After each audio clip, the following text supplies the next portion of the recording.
welcome to the Mind Chimp podcast. Hey Simon, welcome to the Mind Chimp podcast. How are we doing? Oh, very well, Danny. Good to be here. Awesome. So Simon, I guess before we even get into the nitty gritty questions, I guess the first thing I do is I ask my guests to pick 4 numbers, if you could, from 1 to 100. Okay, I'll pick 94. Okay. I will pick 13. Yep. I'll pick 69. Okay. And it was 4 numbers, was it? Yep. And I will pick 2. Awesome. We will come back to them a little bit later on. So usually what tends to happen, Simon, is I tend to ask my guests a kind of a log line to summarise who they are. Yep. Do you remember what yours was? So, full disclosure, I found this really quite hard, but I'm going to go with a man who is endlessly baffled by the strange decisions that organisations make with regard to their people, but still chooses to try and help them anyway. Okay. So we can definitely get into that in just a sec. Yeah. But I guess before we get into it, when you was in school, Simon, and the teacher used to come up to you and say, "Simon, what is it you want to be when you grow up?" Can you remember what you would used to say to the teacher?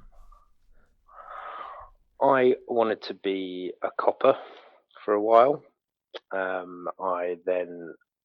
was like early stage. Like I was like, "What did you want to be?" I'd want to be a policeman.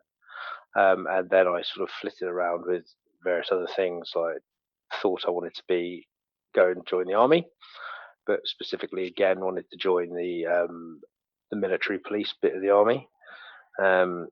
That didn't, that was something else. And then I went through a period of actually not knowing what I wanted to do at all. But let's stick with my first answer, which is I think I wanted to be a copper. Okay, fair enough. So I mean, Simon, we know each other. We've worked with each other a little bit in the past, but maybe from a guest who don't know who Simon is, maybe you could give us a bit of a whistle stop tour, kind of from where you've come from right through to where you are right now. Okay, in terms of my career, so I left. I'll start back at university because that is sort of prescient, although a tad dull. But I did a philosophy degree, and whilst that taught me lots of things, what it didn't do is give me any idea about how I wanted to apply myself in the real world, which is an interesting discussion point in and of itself. But then I sort of goofed around a bit after university, working in shops, but always with a sort of angle towards the people side of things, specifically doing kind of training and induction for new people at local Marks and Spencers where I lived at the time. And then I moved to London to follow a girl and worry about the job later. But I sort of fell into a learning and development administration job for the Cabinet Office, part of UK central government. If you like, the sort of HQ of the civil service. And I spent a lot of time working my way up through the ranks of learning and development and HR. And at the time, I embarked on that apparently totally necessary part of one's HR and learning development career, which is my CIPD. And I did a master's. And then I got to a point in the civil service where I was like, actually, I don't want to progress within the civil service generally. I want to start specialising in more work that is focused around people and people change and some of the sort of cool stuff you see when organisations try and do things differently. And an opportunity came to me, and this was nigh on 12 years ago, with an organisation called PA Consulting. And I've been there 12 years. It's a pretty amazing company. It's got its ups and downs, but during that time, I've probably worked on average 6 different clients a year over 12 years. And maths is never my strong suit, but that's a huge amount of different jobs over the time I've been there.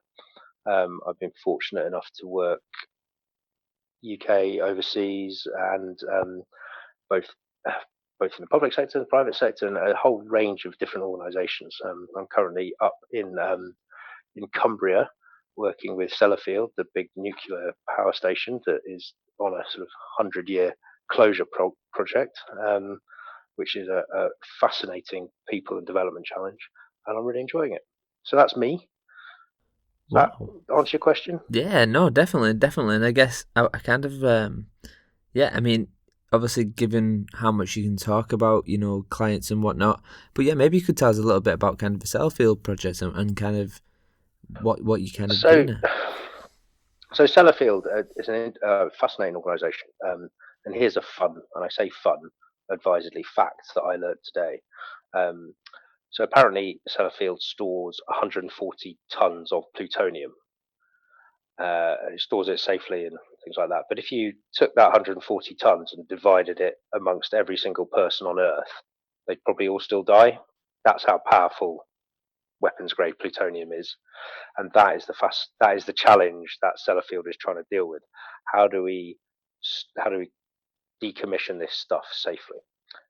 It's probably one of the UK's most challenging problems, if we're honest, and it's fascinating. And the work I'm doing there is because they're moving from being a power station and reprocessing nuclear waste to decommissioning, to essentially closing the thing down safely.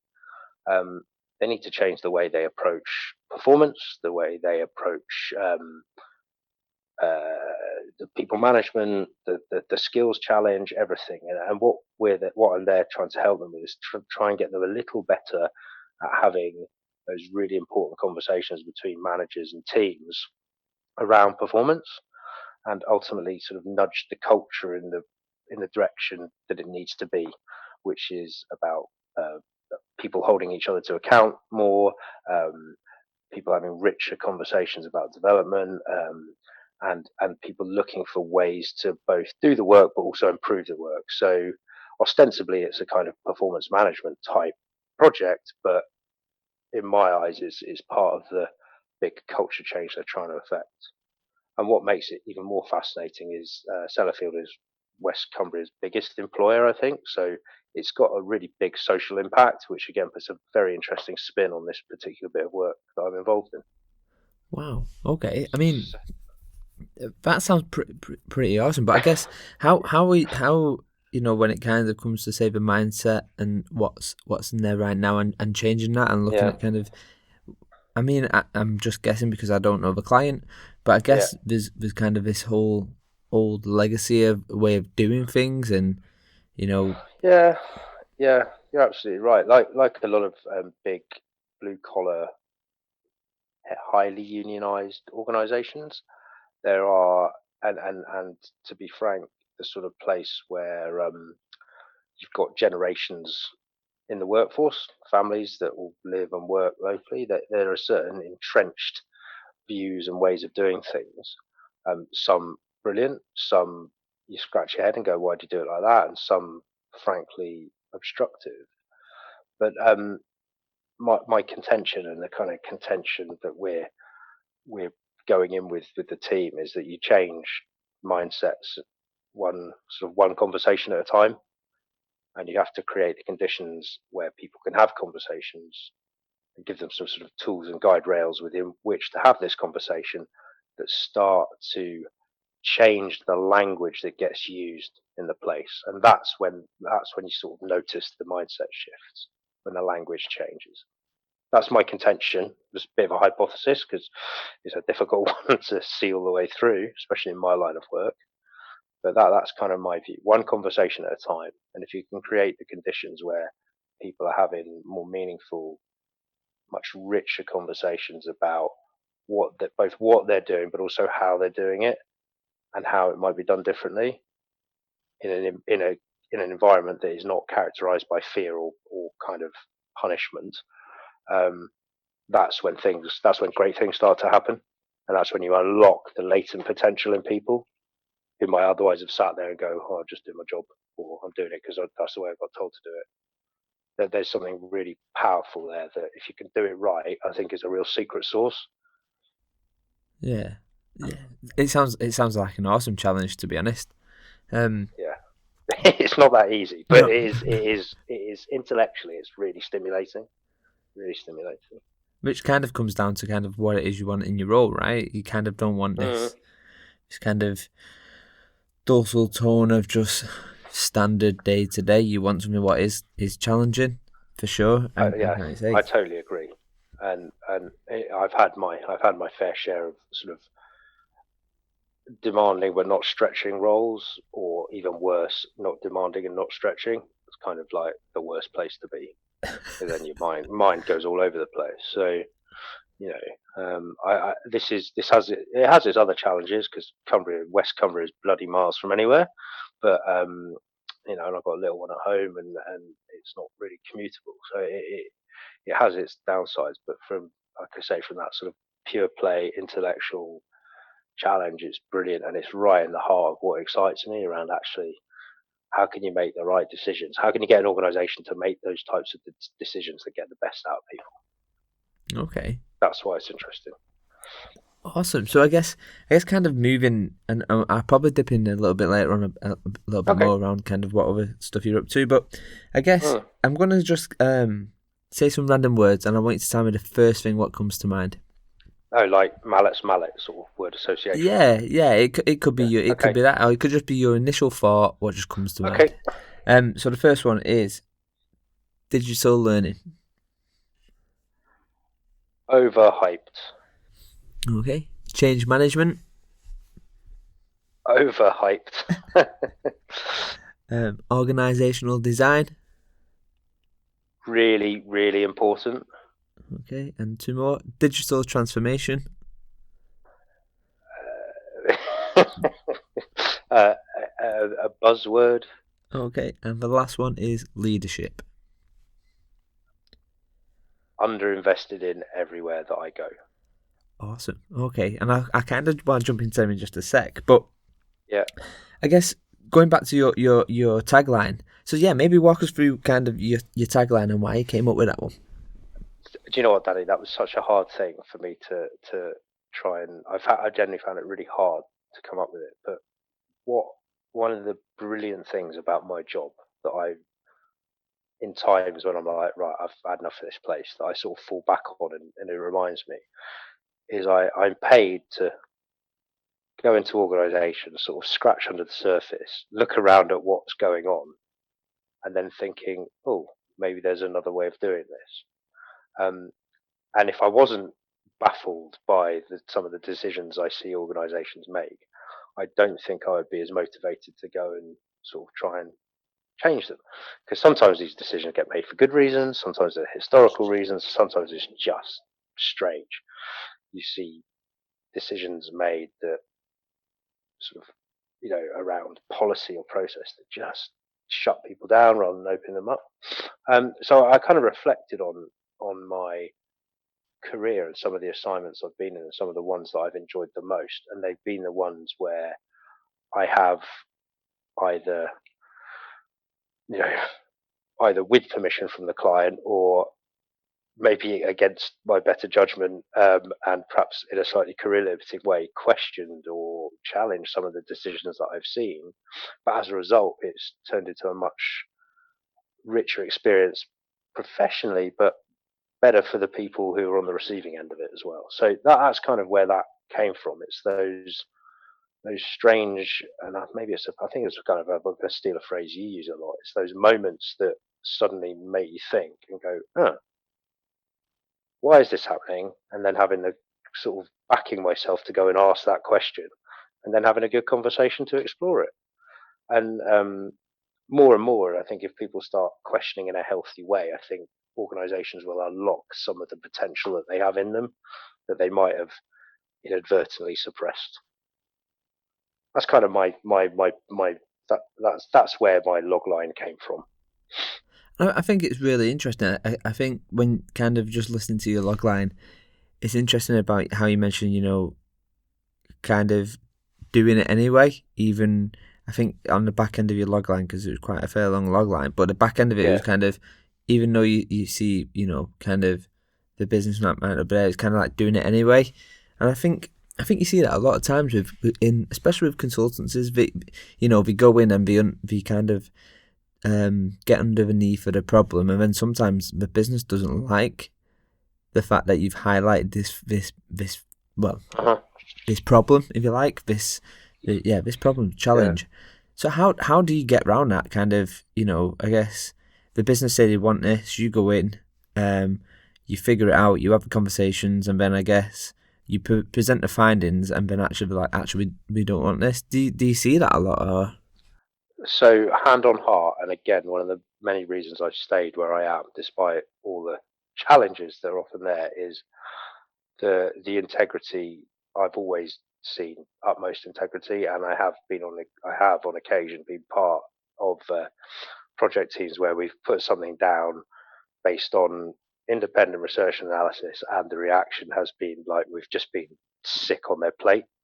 Like we didn't want that. We didn't want this answer. What the hell do you think you're doing? And on one memorable occasion, it was like, right, thanks very much. Bill's in the post. We won't be darkening your door again. And that was the right thing to do.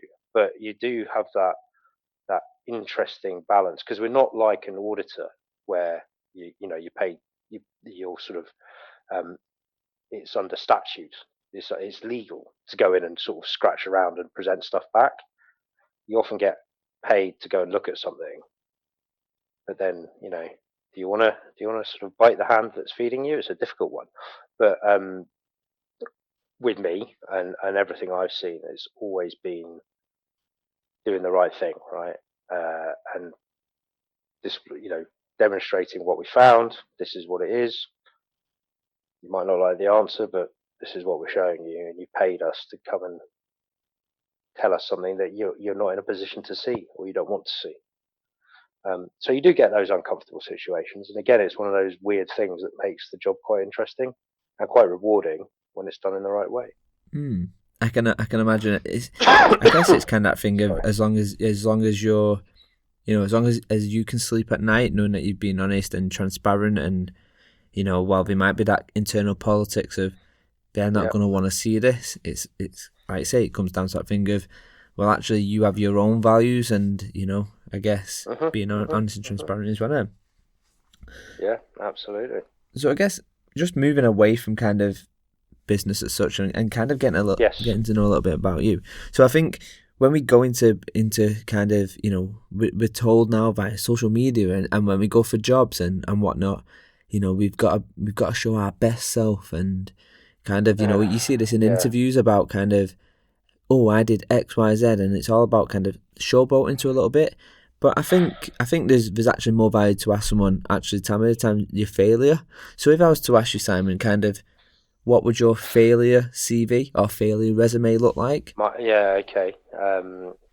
Long. Okay. Long and glorious.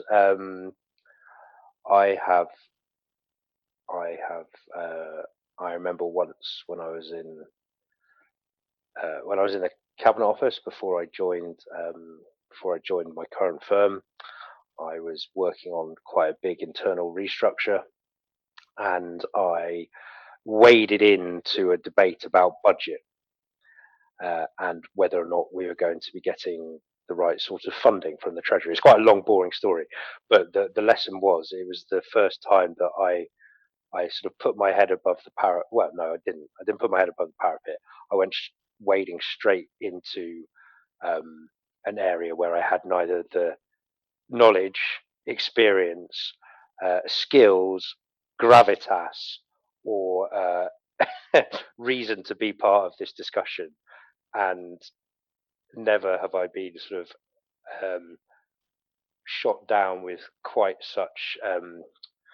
It was all done very sort of politely and civilly via email, but it was left in no uncertain terms. Do not come into this discussion because you shouldn't be part of it. And they were right. I'd just been promoted, and I was sort of showing off and pretending to be more influential than I really was. So that was a very valuable lesson in organisational politics and navigating a hierarchy. That was a really interesting one. I had an experience at one of my clients where, again, this was a classic case of, not ripping a band-aid off when I should have. Basically, I didn't like the client didn't like me, we didn't get on. I resented spending any time with him. I don't think he respected me professionally, intellectually. I think he probably had a point in terms of I was operating in a sphere where I didn't really understand what was going on. But as a result, I withdrew. And I found loads of other stuff to keep me busy because I was working as part of a big account.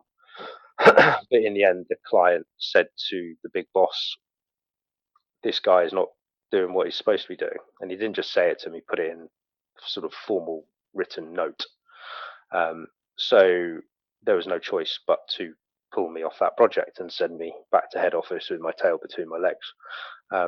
But the lesson there was the phrase that stuck with me, and I remember the big boss sitting me down at the time. He said, "Look, with this particular client, you need to engage early and often.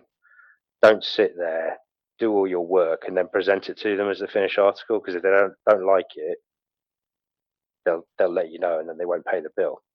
What you need to do is sort of share your thinking early and get feedback and learn as you go." So that was a really valuable lesson about engaging early and often. I think I've had some failures in the recent past where I've corpsed in front of because as part of my role is to do some sort of facilitation and leadership development type work, so the behavioural side of development.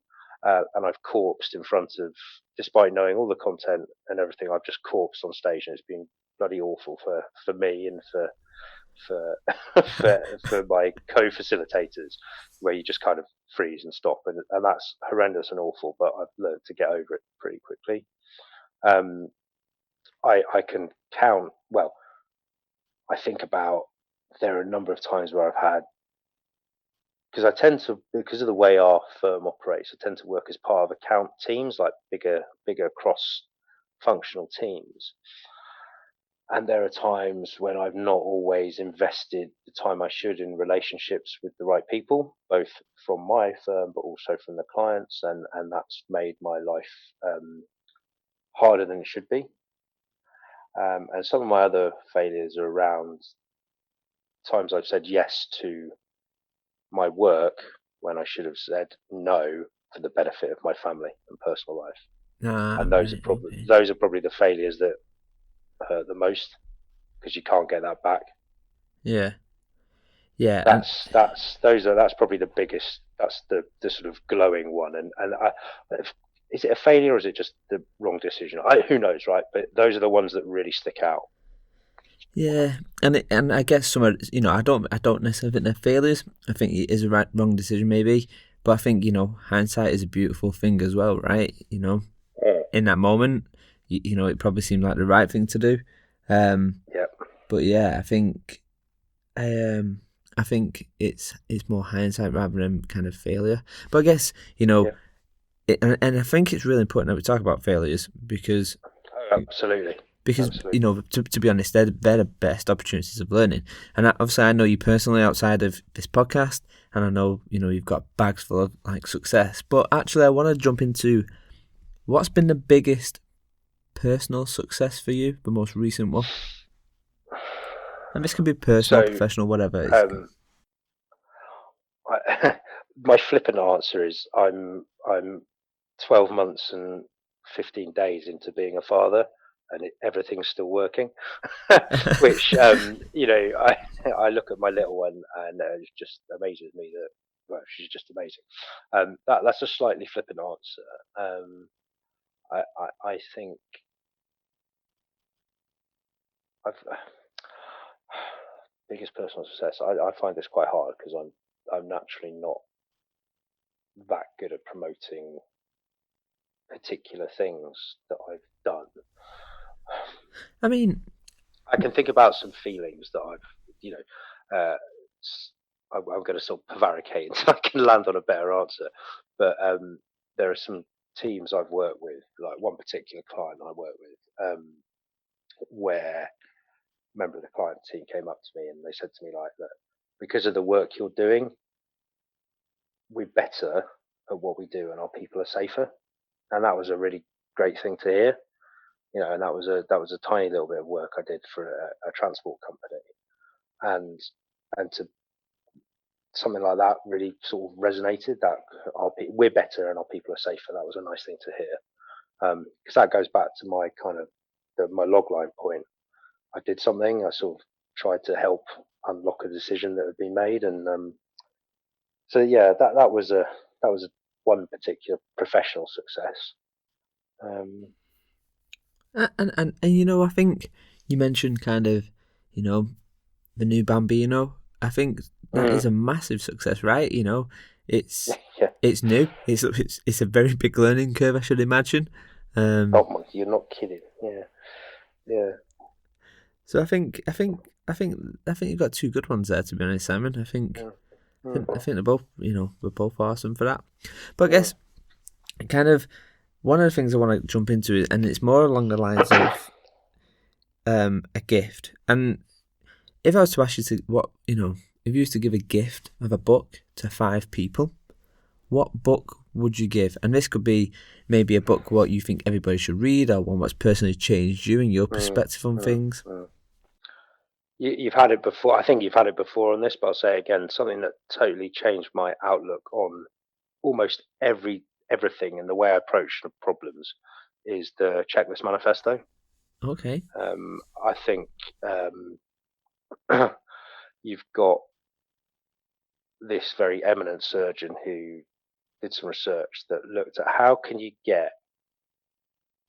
what can you do to stop organizations, because organizations and institutions develop a funny way of thinking, and as a result the people within them that are not daft, that have brains, somehow don't start using them in the right way.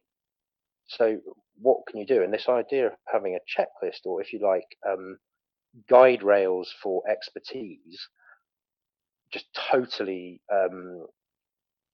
it's kind of blew my mind in terms of actually it's something so simple and elegant that you can give it to people doing some of the most complex, sensitive, difficult surgery, to the people who are doing really kind of dangerous things with nuclear material, to people who are trying to, remember how to learn from the very beginning how to wire a plug. You can deploy this thing because it gets you thinking in the right way. That book just really, really, really blew my mind.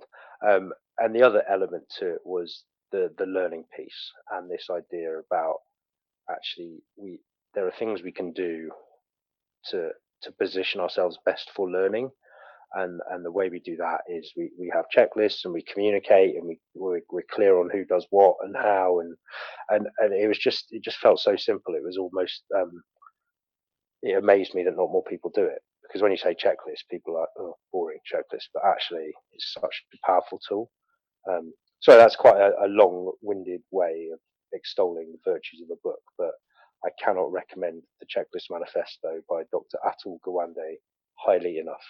So I think Checklist Manifesto is an awesome book. It's on. So I have one set shelf on my bookshelf, which is for books which change me or change my ideas on things, and then Checklist is definitely on there. I think fundamentally it talks about kind of in the surgery environment, but I think one of the biggest things which he talks about was, I think it was Bowen's checklist and how we use it for the aviation and stuff. It's just it literally is sometimes, innovation is simply just making things more simpler, right? It's kind of, and a checklist, you can't really get much simpler than that. No, and I think there's a nice bit in that book where he talks about different types of checklists. So you've got the checklists where they're sort of mental checklists, and there's ones that are designed that are, I think he calls them confirm do or confirm act. Yeah. It's the type of checklist where I'd say something and you would go yes, and then I'd say something and you go yeah. So they're designed for teams or couples to use. It was just the simplicity of it that really, really inspired me. And I think its ability to make a difference to organisations as well. Yeah, no, definitely. So I just want to take you back to your childhood, and I want to ask you this really simple question. Can you remember the first time you ever got in trouble? And what did you do? If you can share it. So one of the first times I got in real trouble is my we lived in Saudi Arabia at the time. My father was in the army, and we lived in a trailer park just outside of Riyadh. So this is early 80s. I'll let you guess the age from there. And it is literally a trailer park in the desert. My dad was an engineer, and he had a modelling drawer and he had stuff, and I somehow managed to get hold of some glue, and I squeezed and squeezed this glue, and I managed to glue my eyelids together. And they're miles away from any particular support, so the only thing they did is they dunked me up and down in a pool for 3 hours until the glue dissolved.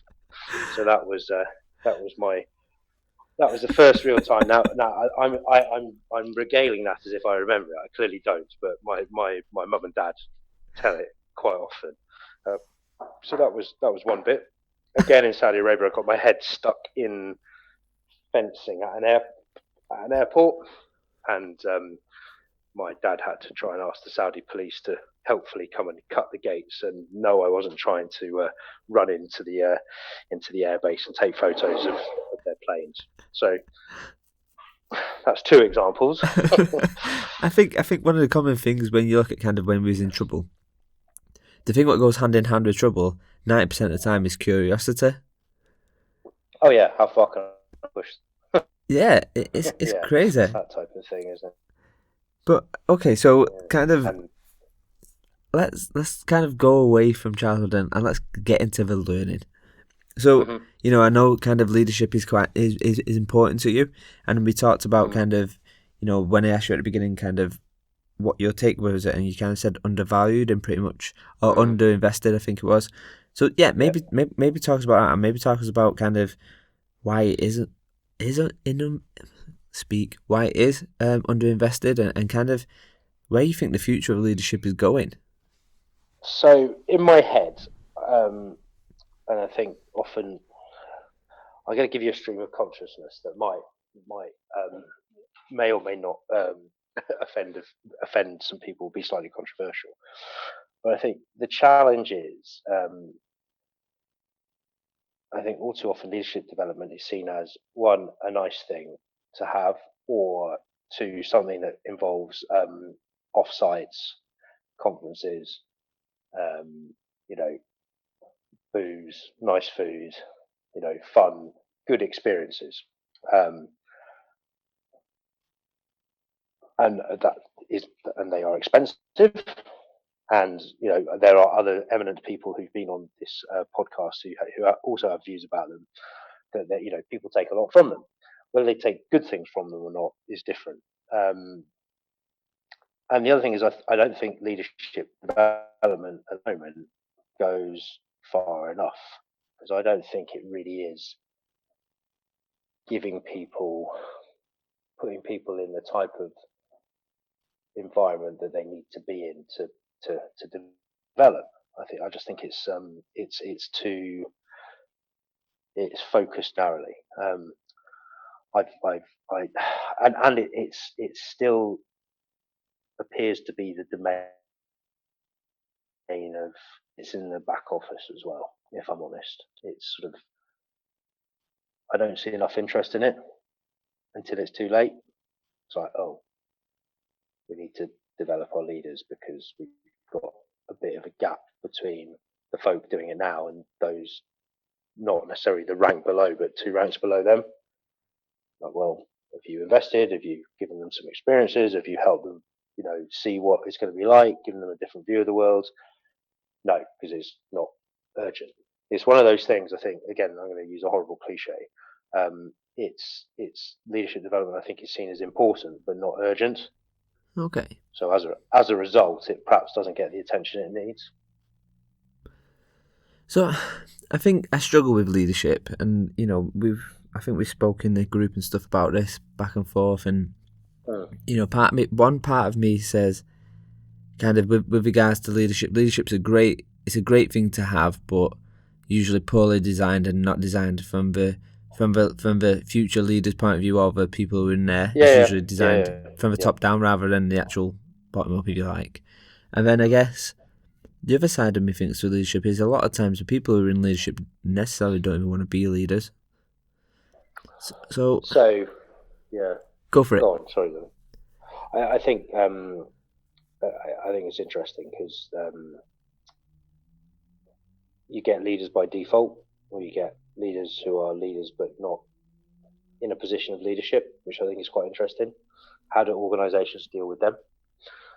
Those people are incredibly influential, be it through tenure, through the power of their network, or to be really Machiavellian because they've got a load of dirt on people. They can exercise sort of leadership in the not so positive sense of it. But I think your point about you get the classic thing is you've got like the technical expert who is really good at what they do. They're a bit of a geek. They are they're amazing, and then suddenly they have to become a leader, and they're like, I don't want to be a fucking leader. I want to use my screwdriver and play with my keyboard or whatever it is, right? I want to build stuff. I don't want to deal with the vagaries of because the challenge of leadership is all about dealing with people, and people are, as you know, they're spiky, they're difficult, they're lovely, they're emotional, they're challenging, they're everything other than predictable and rational, which makes them really hard to deal with. So if you're used to if what has made you successful in the past has been dealing with something that is a bit more tangible, a bit more finite, yes, it might be difficult and intricate and complicated, but it's perhaps a bit more reliable in the way you interact with it, to suddenly having to step up and deal with a load of people in your organization. And then, Christ, if you're in a sort of, let's say, an organization like Highways England or somewhere like that, where it's not government owned, but it's incredibly heavily influenced by government, you've got to deal with the interests of local politics as well. And suddenly you've got to deal with all of that. Whereas actually you grew up wanting to be a civil engineer and you're a bloody good civil engineer. No one teaches you or supports you in terms of how you have to do that really complex stakeholder engagement. And that's a really tough place to be for some people.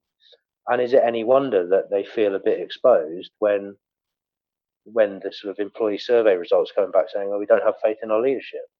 Well, funnily enough, if you haven't given these people the skills and tools they need to be able to discharge their leadership responsibilities, you're going to get those bad results. And that's why I think it's really telling when you get people who perhaps don't want to be a leader. Why is it they don't want to be a leader? Is it because they don't, or because they don't feel they've had the tools and the investment in order to make them successful? They don't want us to turn up to do a shit job at work, do they? Sorry, I'm ranting again, but that's kind of the way I see some of the the challenges with leadership development. Is you have people who pursue, they get their way up the organization, or they're sort of brought up through the organization, and suddenly all the support and sort of cheerleading that they had to get them up to a certain level is gone. On my own now. So it's a tough place to be. So what I think a lot of times what I see with these leaderships is they see this leadership program as a one and done, like you say. It's kind it's maybe it's a week, a month, whatever, a couple of months program, and then boom, you're a leader. Whoop whoop, go for it, kind of. And then we don't really do much development with them at the end. After 3 months, there's no extended period, there's no extension on that. It's just okay, you're in your role now, fill your boots. So where do you see? I mean, maybe it's in a leadership program what you've worked on, or maybe it's one what you've kind of where you've actually been through that process. But what key leaderships programs have you seen? What stand out from what you just described? So I think that the most successful ones that I've seen and sort of been part of have involved they've involved a number of things, right? One is definitely that experience piece. There is something there that gets people away from the daily grind, that does something to challenge their thinking. All right, I think that's a really important part, and that can be as simple as, I don't know, getting to know each other a bit better, or doing, I mean, God, some corny team bonding thing, or it could be something a bit more meaningful. It could be going collectively to listen to an expert speaker, or going and saying watching a paramedic crew operate, or a chef's brigade, to get some kind of insight into how a team should work. That's quite a cool experience. So you've got that sort of part of it.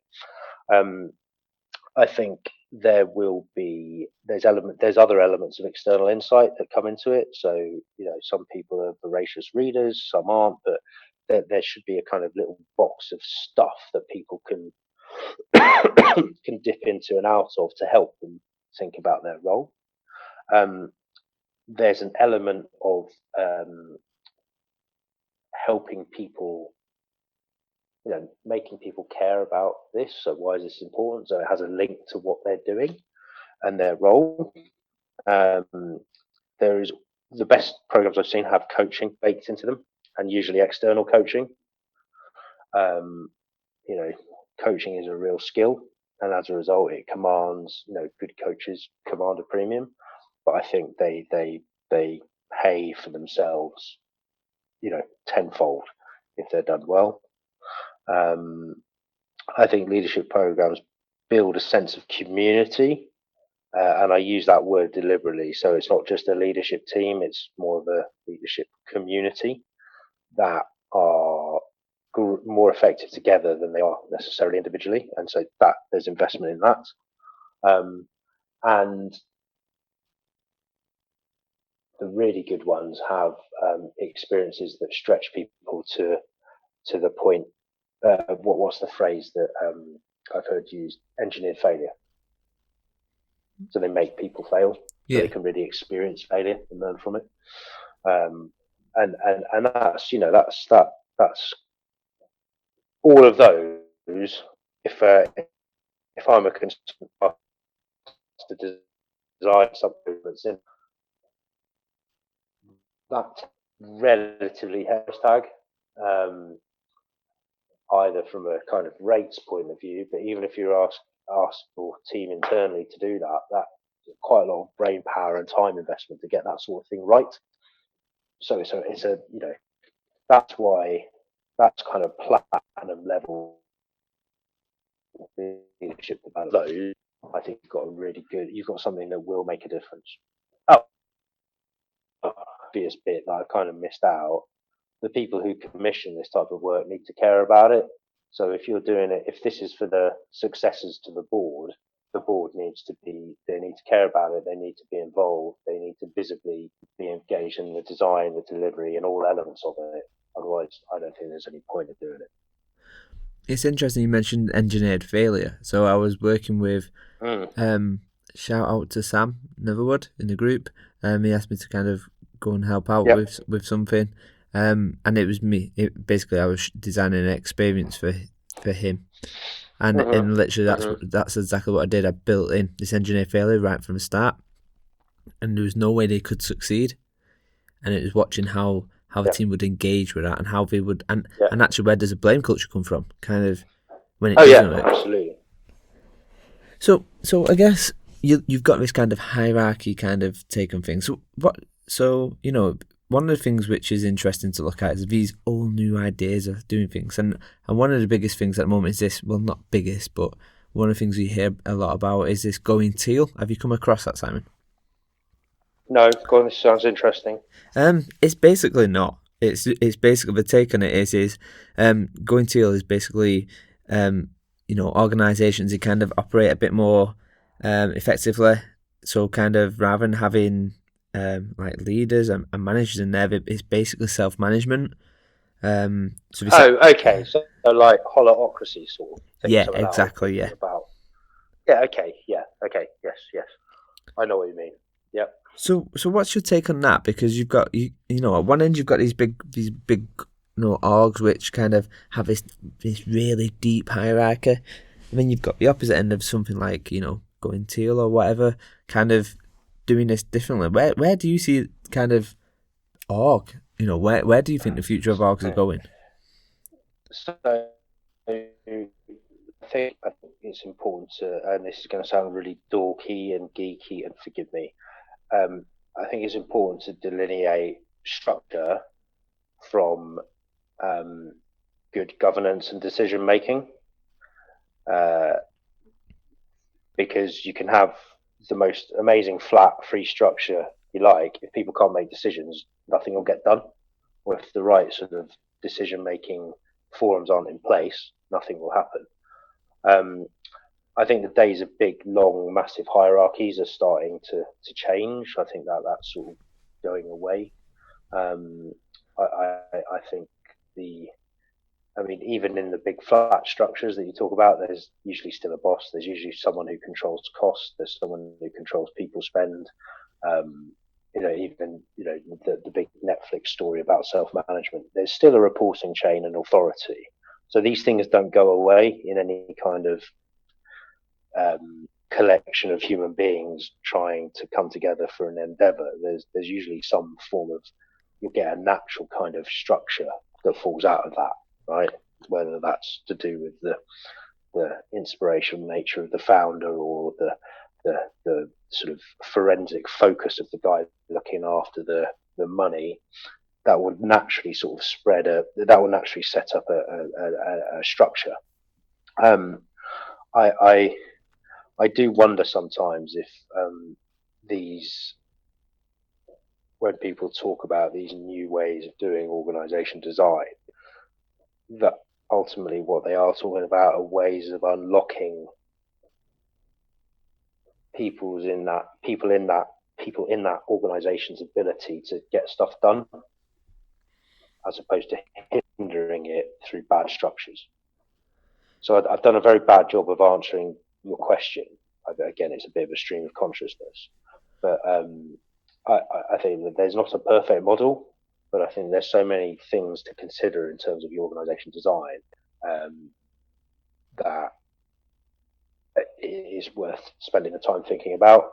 And remember that unless you've got good ways of getting decisions made and clarity around authority, doesn't matter how you structure it, you're still going to struggle to get stuff done well. Yeah, it's an interesting one. I think if I remember rightly, and this is going back to a while back when I kind of got involved with looking at this, I think if I'm right, when someone goes kind of this going teal, kind of the decisions and the powers kind of flow to individuals who kind of have an expertise in it or an interest or maybe even just a willingness to kind of, oversee our situation rather than the whole and consistent. Yeah. It's interesting. It's interesting. And I think it raises interesting questions around corporate responsibility and stuff like that. Because if you look at, there's pages and pages of statute that give people within organisations various degrees of responsibility and statutory responsibility when it comes to financial conduct and that type of thing. If you think about that, and as a result, they sort of say, yeah, I'm willing to be a chairman or a CEO or a COO, and as a result, I'm subject to these particular laws, and therefore I can discharge these responsibilities, and I can command this type of salary in the market. And that's quite a traditional way of looking at it, and that kind of lends itself to decisions naturally flowing upwards. All the decisions flow upwards because people were like, oh, what's the boss going to say? Whereas your point about people putting themselves forward to be a decision maker means they're naturally accepting of all the other stuff that comes with an ability to make a decision, the sort of consequences and payoffs of getting it wrong. I think it's a fascinating kind of lens to look at who will step up and put their hand up to take the decision and stand by it and be responsible or be accountable should things go south. That's a tough one.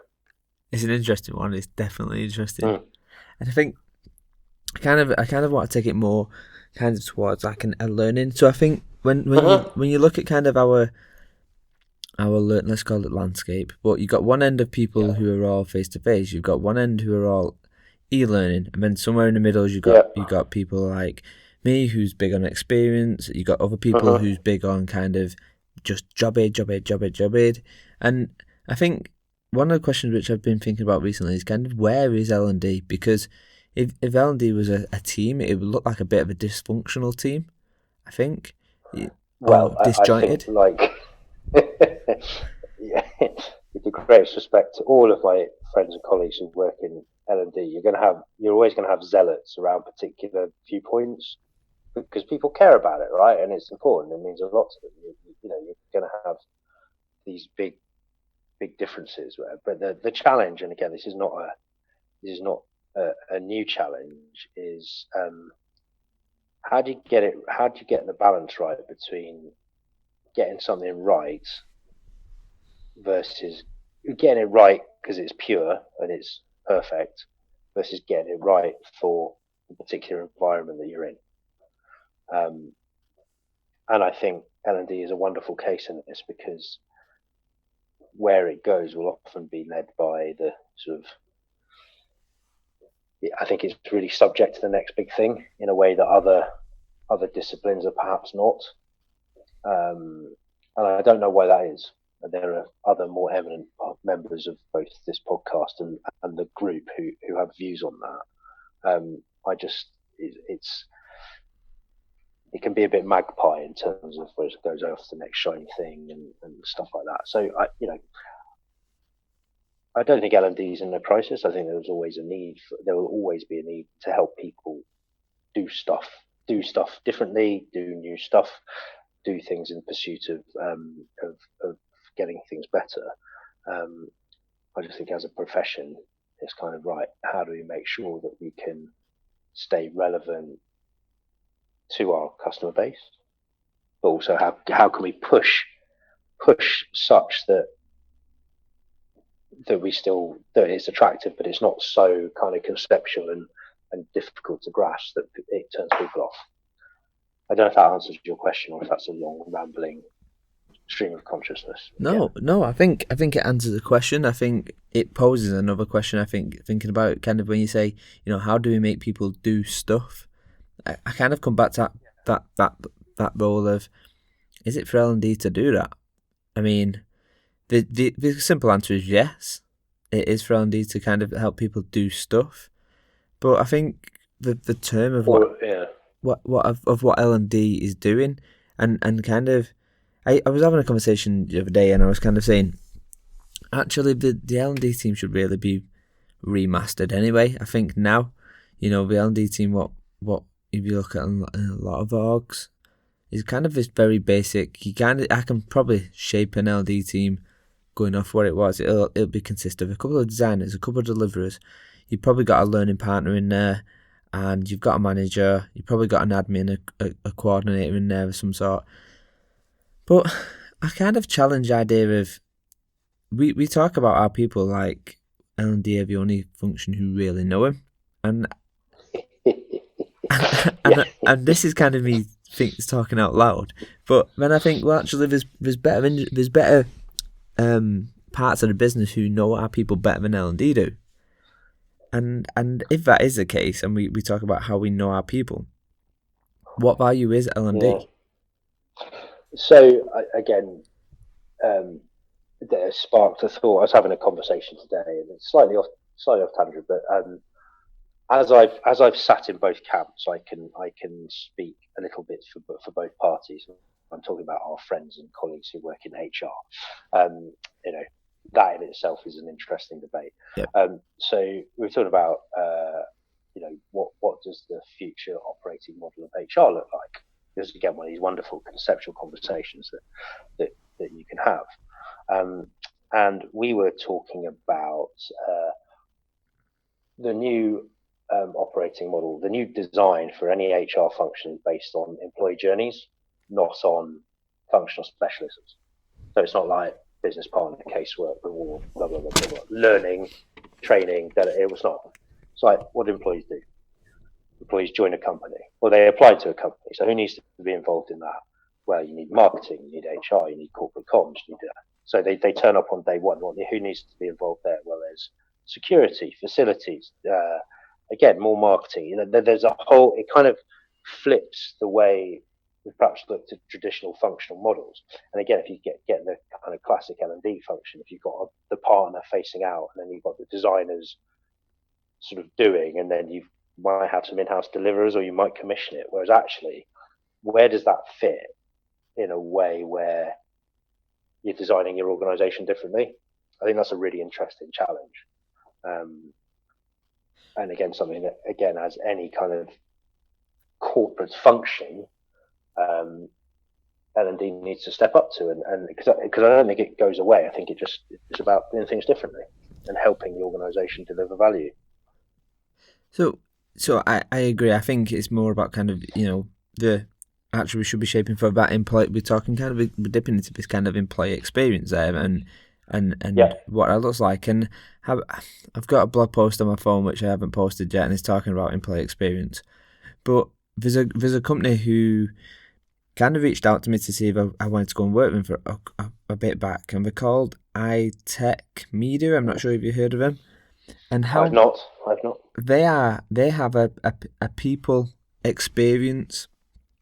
Well, it's called the PEX, and it's basically people experience.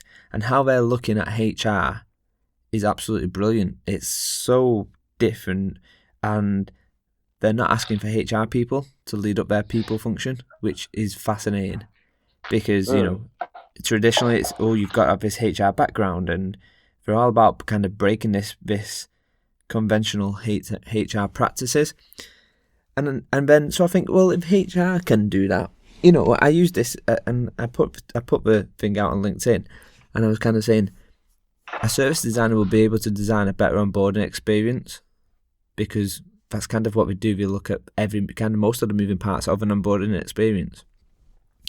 So yeah, I just think if the HR function is up for kind of, let's use the buzzword of disruption, L&D is no different to that.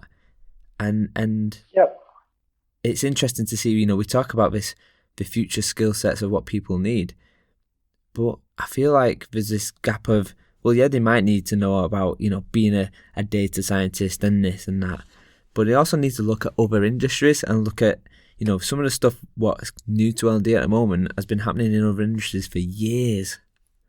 Yeah. And it's a scary situation. I think, don't get me wrong, it sounds like I'm beating up on L&D, and I'm not. I love L&D, and I never really shout about the cool things in L&D because I like to pose these other questions. But it's a touch worrying, I think, and exciting at the same time. Yeah, and I think it's I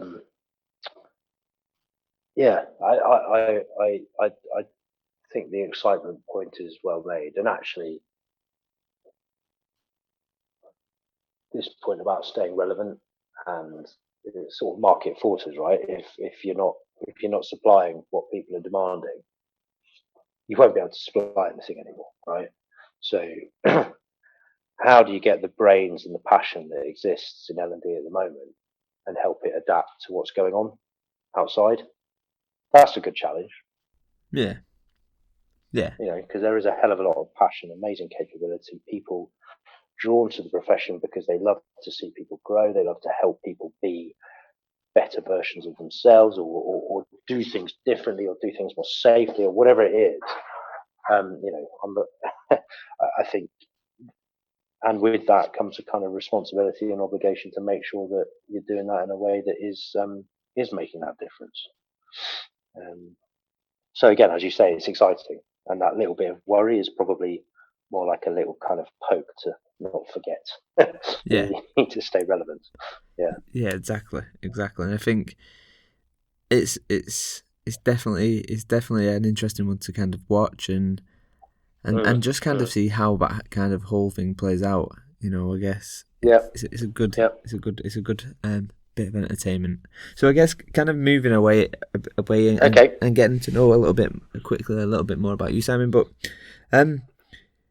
one of the things which, when it comes to LinkedIn and Twitter and whatever else, and we talk about this kind of social presence, but if I was to ask you which 5 people, let's do 5 because it's easier, which 5 people would you recommend everyone should follow on LinkedIn or Twitter? That's a good question. So there's a chap called Martin Bromley on Twitter, and he's got a very tragic but very interesting story. His wife died as a result of something going wrong in hospital, and he's now a leading campaigner around hospital safety. and he's referenced in Matthew Syed's book Black Box Thinking, which if I hadn't said Checklist Manifesto, I would have said that. But Martin Bromley's really good because he talks about some of the cool things you can do to nudge thinking in the right way. So I think he's really compelling on Twitter. So that's one. How many did you ask for? 5. Yeah. 5. Wow. And again, full disclosure, I'm a bit of a lurker and less of a sort of poster on Twitter, because I follow a number of chefs and things like that, because that's one of my other passions. So I can sit here and recommend chefs, but let me think about other people who provoke and sort of inspire. I think, and again, this is going to sound like horrible suck up, but I've got a lot of time for Nick Shackleton-Jones's musings and blogs that he puts out. I find them endlessly sort of entertaining and thought provoking on LinkedIn. So shout out to Nick. I think, who else would I recommend people follow?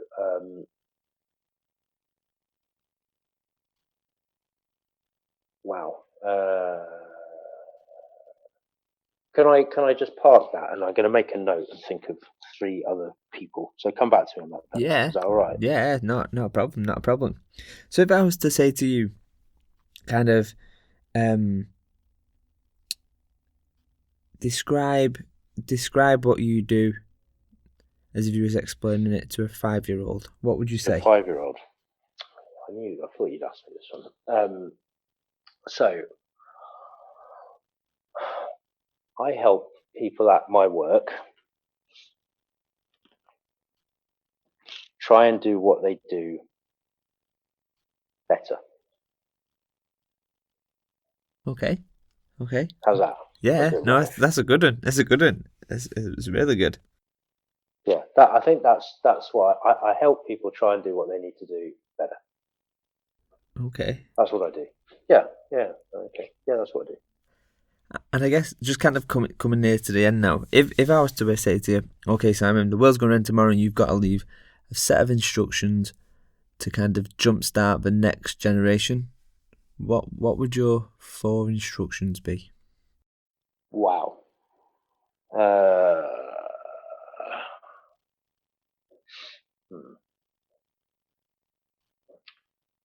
So first one is a horrible, oft-used cliche quote, but I think really important, and it's less.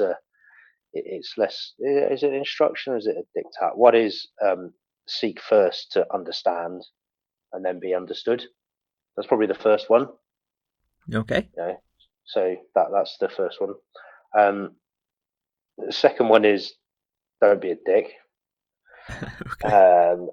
I know that's provoked a lot of debate recently around whether that's a good corporate slogan, but I just think it's quite a good driver of behaviour.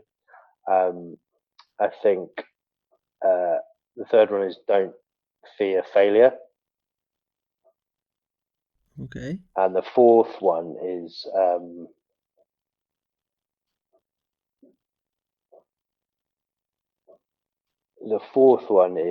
it's I think it's it was either Warren Buffett or it was Ogilvy. I think it was Ogilvy, the big advertiser, who said none of us. And this is again less of an instruction, more of a kind of principle of behaviour. None of us is smarter than all of us. Okay. So that idea. So those would be my kind of 4 things. I like that. That's what I'd put out there. I could go back to. There's a guy on Twitter called Satnam Sanghera. He's a journalist for the Times, and he writes in the business section. But he writes about some of the vagaries of work that get people scratching their head. So he's got an interesting take on life. He's definitely worth following. There's 2 more. So keep going, and I'll come back to you. No, that's fine. That's fine. So I guess I've got 2 more questions, and we kind of coming to the end. This one can be as light or as deep as you want to get with it. Yeah. But do you even like yourself? So I've learned to.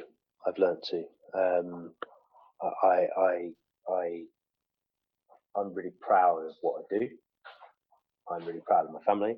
I believe that when I approach situations at work and challenges like that, I always do it with the right frame of mind. So yes, I do. There are bits that I'm frustrated about, and that's probably for a longer, much more complicated, probably slightly darker podcast. But so the short answer is yes, I do. But I've had to learn to. That's probably the important thing. That had to learn to. Okay, and I guess kind of what 3 pieces of tips maybe would you give to someone who's thinking of kind of jumping into kind of the consultancy world?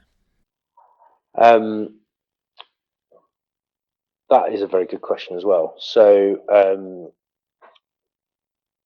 again, it's something that I've told a number of people. One of the best things about consultancy is its variety and its diversity.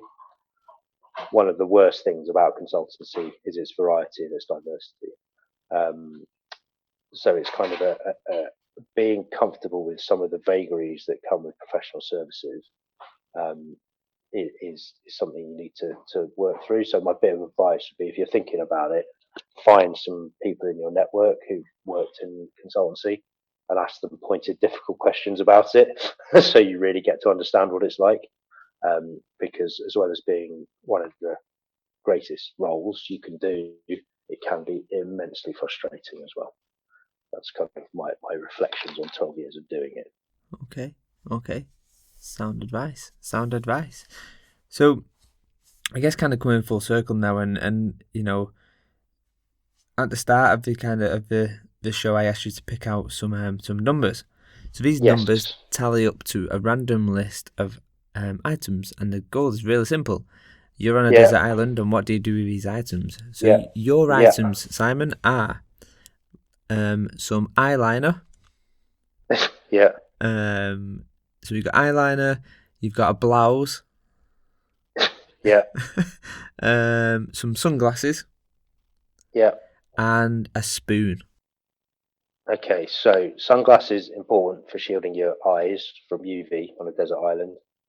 You could use the eyeliner where you could kind of pull the blouse apart and write SOS on the blouse with the eyeliner and put that up as a flag so people could see it. And you could use the spoon, I think, if it was hot enough, to kind of, I don't know, heat the salt water so you could actually drink. So essentially, you've got some stuff that could help you survive a few days. Or you could dig a deep tunnel very slowly with a very small spoon. So there's some stuff there that might help, I feel like get you by on a desert island. I feel like we've just had a conversation with Bear Grylls.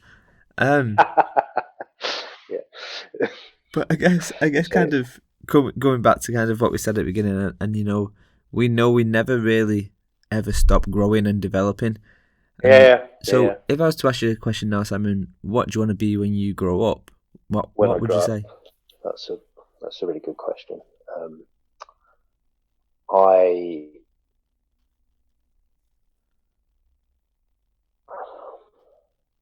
I always want to be someone who helps other people in whatever kind of field or frame that takes. It's a bit of a cop-out answer, but I can't actually think of a better one.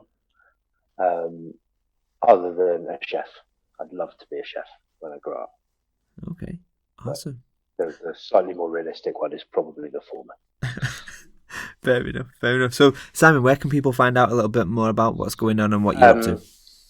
So, I'm on LinkedIn, Simon Williams. I'll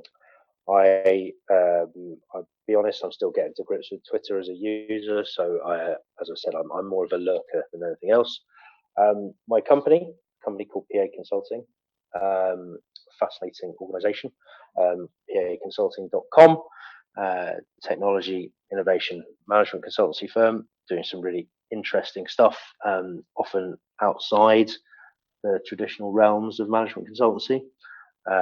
So have a look at the website. Some good corporate videos there. And yeah, that's me. Awesome. Well, shout out to PA Consulting, and Simon, it's been an absolute pleasure. Thank you very, very much. Thank you, Danny. It's been a pleasure. Cheers. Enjoy the rest of the evening, Simon. Yeah, you too. Bye. Bye-bye.